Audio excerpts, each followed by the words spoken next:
大家好啊，係咪好耐冇見我哋出片呢？哈哈，而家呢世界盃啦，所以呢我文文喵都要出嚟踢下波先。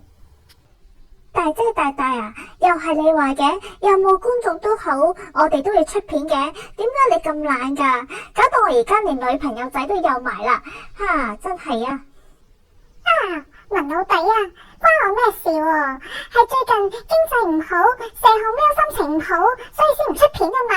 嗱，睇下，同大家介紹下先，呢一位呢就係文老弟嘅女朋友啦，係咪靚過大嘴鳥好多呢？咦？咩大嘴鳥啊？你同我解釋清楚喎。唔緊要啦，我哋踢波先啦。文文表姐啊，社號喵呢懶個鬼咁樣，都唔做運動嘅，屋企邊度有波喎？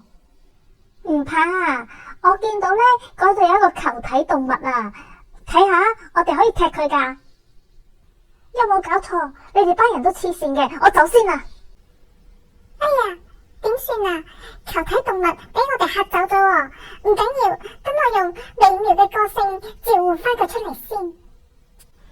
聽見冬天的離開，我在某年某月醒過來，我想，我等，我期待，未來卻不能一起安排。我遇見誰，我要怎樣的對白？我等的人，他在多遠的未來？我聽見風和來自地鐵的人海，我排着隊，拿着愛的號碼牌。波波啊，快啲出返嚟啦！如果唔係呢，我哋就踢唔到世界盃噶啦！你哋班白痴咁鍾意踢就踢飽佢啦！嗱，咦，我哋而家真係有波踢啦！好啦，咁我而家呢就踢波先。踢唔到波都冇人踢嘅。咁好啦，如果大家仲有睇我哋呢個文文唱歌台嘅話，就記得喺留言區度話俾我哋知，今屆世界盃你哋支持邊一隊啦？